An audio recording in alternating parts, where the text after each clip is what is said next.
All right, I was going to cover this story a little while ago, but I wanted to see if there was any developments from the fallout afterwards, but it doesn't look like there has been.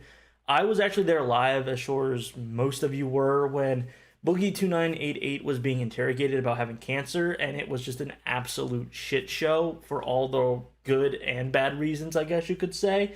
So I want to start the story off of where that went and then kind of take it all the way back, kind of like a whole remembering Boogie, RIP, GG sort of thing. So Boogie did a crypto scam, a pump and dump. He got probably $10,000 from that. He gloats about it on one hand, and the other hand says he didn't know it was a pump and dump. He does his classic Boogie thing of manipulation, changing the narrative every time he gets caught.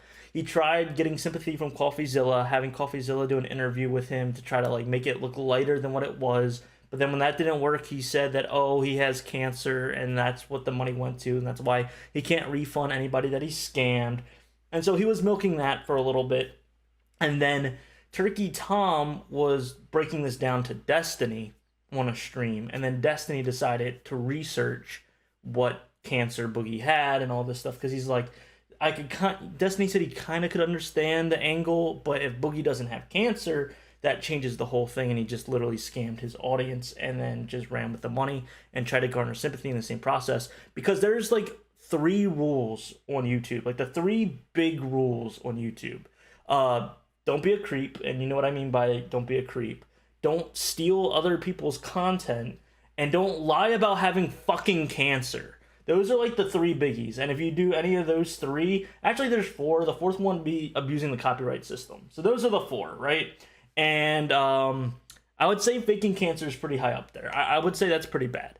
So Destiny gets on Boogie's stream. It's not his stream. Keemstar like produces the LOLcow podcast or LOLcow Live, where it's Boogie2988, Wings of Redemption, Tommy C, and they usually rotate a few other guests on there. And it's really just for people to point and laugh at Boogie and Wings kind of making fools of themselves, because they're LOLcows. That's what a LOLcow is, and they get paid for it, and that's basically that, right? So Destiny gets on and starts grilling Boogie. He starts asking all these questions, and Boogie does not know what to do. He's like, oh yeah, that's the narrative you're running, blah, blah, blah, blah, blah. But he never can definitively say that he has cancer. Like, he says he does, but he doesn't have any proof. And so Destiny just asking for proof. Everyone's jumping on, a bunch of different people, Mudahar, a bunch of other people are jumping on, saying, hey, like, all you have to do is show a third party the paper. You can censor out, you can redact doctors' names, hospital names, whatever, even though he already gave out the hospital name when he was talking to CoffeeZilla, and just show that you actually have cancer, and then we'll all eat crow. The pot went up to like $80,000. They were saying if he could show a third party evidence that he has cancer, he would get $80,000, which is a lot for Boogie, because those of you who don't know, he's been crying on the internet. He's been e-begging for years now. So that's a lot of money. That's way more than the $10,000 he got from this crypto scam. And so he refused. He whined, he bitched, he moaned. He even got naked at some point to distract. He used multiple manipulation tactics. He just kept saying he had cancer, but never proving it, and saying everyone was running a narrative, everyone was LARPing. People were like, listen, there's a portal that you can show where it doesn't have your doctor's name, doesn't have this. All you have to do is show it. He said no. He said that's the one thing he would never do. He said he was his dignity or something, even though he does all this for clout all the time. He spun it to that it was his doctor that was doing malpractice and that could have lied, and it wasn't actually cancer. It was insane. And I was watching all this unfold live, as I'm sure many of you were, and it was just crazy how it just a chain reaction went off. He deleted his Twitter mid-stream. Probably, this is just speculative, because in his tweets, he did mention as soon as he got cancer that he had cancer, garnishing from that. He talked about his cancer journey, I believe, on his Twitter. And so he was kind of just like backtracking, I think. But his Twitter's deleted. His channel's still there for what I know. And yeah, it's crazy. And that's like the big thing that everyone blew up about a few days ago. So now it's old news, but I wanted to see if there was going to be any more developments, if he was going to respond. He stuck to his ground. He's refused to show any evidence that he has cancer, but he claims that he does. He says it's the Animal Crossing version of cancer, whereas like the bigger versions of cancer are like the Dark Souls of cancer, which was weird. He was saying he would rather die before people see his paperwork, which is just so weird, because Now we're going to kind of go on the time machine and go all the way back to the beginning. So at the very beginning, Boogie was very successful on YouTube. He was one of the first big YouTubers to, scatter across the YouTube sphere. I don't know what that means. I lost my train of thought. Anyway, he had 4 million subscribers. He's lost some now. He's at I think 3.9 something. Still a substantial amount, but he did a lot of, wholesome video game reviews, footage. He had a Fat Francis kind of persona where he just embraced his ever largeness. He was open about his marriage at the time and stuff like that. And then through the years, things started to crack. He wasn't as good as he seemed to be. People called him the Mr. Rogers of the internet, and that was what he was LARPing as. He got a Streamy Award or something like that a few years back, and then things started to come out about Boogie.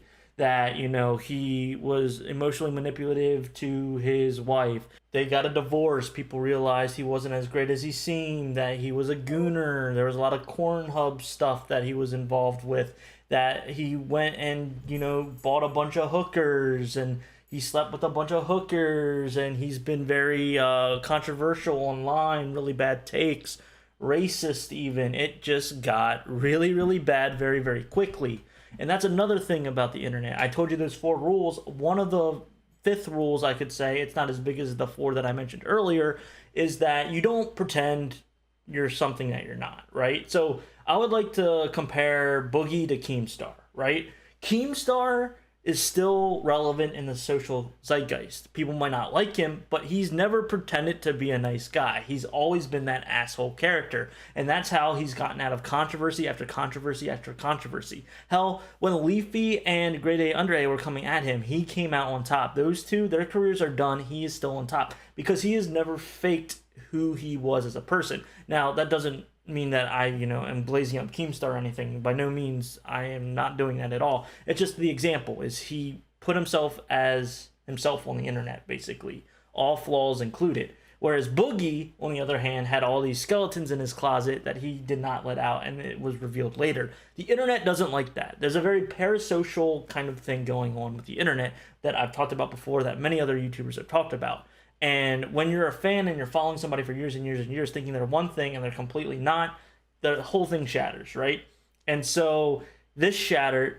There was a lot of other stuff too that got mixed in there with drama. He was trying to lose weight. He did a bunch of surgeries where he lost weight, but then he gained it all back because, he's fat. He's got a disease. He always liked to hide behind mental illness. He used that as a shield all the time and as an excuse all the time for later not uploading a lot on his channel and his channel dying from that. So there was a lot of elements going on in addition to hate groups being formed, giant militia on the internet, Reddits, subreddits just going after him, trying to dissect every little piece of his life, which, he's an asshole. Did he deserve it? I think so compared to what he's doing now. But I don't know. I'm not the judge in that case. I don't endorse harassment of any kind. I'm just here to look at it and see it, and just, that's the internet, right? That's simply the internet. And so that went on for a while. People made up lies about him. Some were true. It's kind of hard to tell all the way because he's a false narrative, because he's been caught in lie after lie after lie after lie. However, people still stayed along. People still sympathized and pitied him. He's gotten into pity drama, pity beef with people, but nothing to this extreme. This has kind of been like the icing on the cake. It got so bad that he even had a documentary out by Mike Klum that I've watched several times now and seen people react to, and it exposes Boogie. And it even doesn't go that deep into some stuff. He Mike Klum has even said he had to leave some stuff out because it's just so degenerate and bad. But Boogie is such a sad, pathetic person, and that's what makes him a LOLcow. A lot of people like to watch and just see this guy ruin his entire life. He's got all this debt, he's got all these problems, he's fat, he's lazy. All he has to do is make videos and make content and he would be okay. He's in a position that a lot of people wish they were in. Don't get me wrong, I don't want all of his ailments, I don't want all of his debt, I don't want to be 300 plus pounds, but he does have a 3.9 million sub channel in which he gets only 10 to 20K views per video. But as a small YouTuber, I don't even consider myself a YouTuber, a small person on YouTube, that's still enough to provide. That's still enough to make money. And if he would be consistent with uploading, then he could easily make a couple dollars a month, or at least enough to help him survive and pay for these medical bills that he claims he has. Because Keemstar already confirmed that he and the podcast pay for Boogie's mortgage. So he, like, that part is covered. So it's just a crazy story when you look down the rabbit hole that is Boogie. People have done so many better, well-researched videos on it. The Internet Anarchist, I think, did one. Turkey Tom, Mike Klum, like I said, did the documentary, even though there's some holes in that documentary, but it's still a really good watch. And Boogie will just keep lying and slithering his way around. For a fat guy, he's pretty good at being slippery. Uh, Gross. So yeah, it's pretty crazy, and I've been sitting here and just trying to piece together why it's so entertaining. Why does everyone love to see this person just fall? And I think it's because, like I said, one, he faked who he was at the beginning, and two, because he has the position to actually get himself out of it. He just chooses not to. And then three, he just lies and manipulates for all the internet to see. He's a very open person. He's way too transparent. He's fell for crypto scams before. He's, gone on record to say very terrible things about people that weren't true. He's been told in friend circles to turn on people on a dime. Heck, he turns on CoffeeZilla.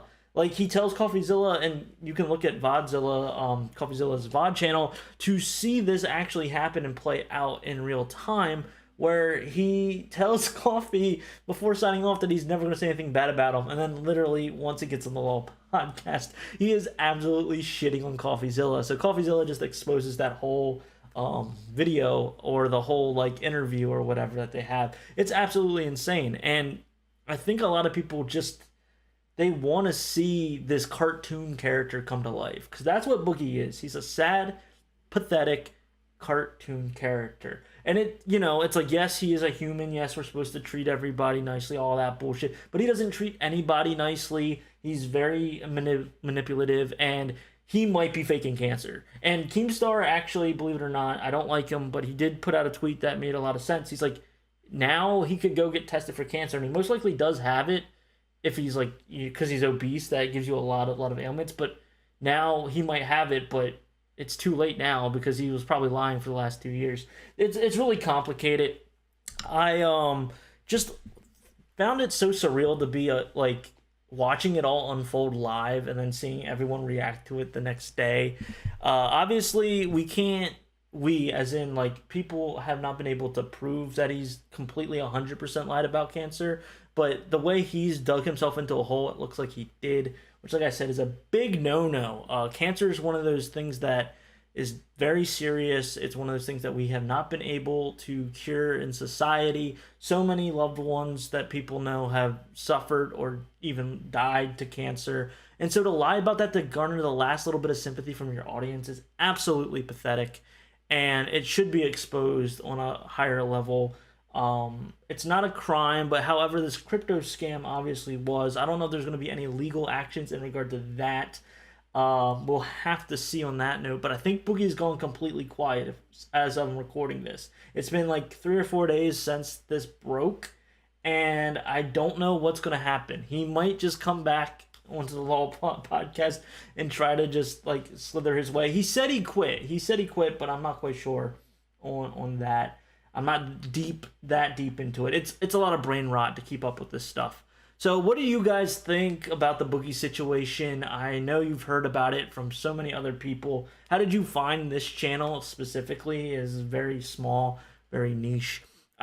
From a psychological standpoint, it's just so interesting how you just give your entire existence to the internet to be scrutinized. Like, I would have just quit a long time ago and just gotten an actual job and, like, turned my life around. But some people are just so obsessed, so addicted to the attention, even if it's a bad attention, negative attention, which it has been for Boogie for a very long time. I just don't. It's embarrassing. It's sad. It's really sad. Mental health is important. It's good to take care of your mental health. It's good to take care of your physical health as well. I definitely don't think that you can use it as an excuse. A lot of people like to use their disabilities as an excuse. And in society today, I see a trend where a lot of people are trying to empower themselves through their disabilities, but then they're using that as an excuse to do things. Like, oh, I did that, but I have ADHD. Oh, I did this because I had that. I'm Alex drama. I think he tried to use that, like, he's bipolar or something was why he treated his ex a bad way. I could be misquoting. I think it was actually depression, not bipolar. But like these are just excuses and they don't hold up. There's a line between disability and mental illness and your actions, and you have to still be accountable. Otherwise, everyone would just play that defense all the time and never get arrested for doing heinous shit. So, if you do have any issues, I suggest you seek a professional and also internally try to think of how you can improve instead of just using that as a deterrent for whatever's going on in your life. If you're being unproductive or you can't get a job or something like that, don't just be like, oh, well, it's my depression. That might be true. Don't get me wrong. I'm not invalidating that. But there's steps in which you have to realize, okay, like, what am I going to do about it? You take action, right? I don't know. I've gotten way deep into the sauce now, so I'm just going to go.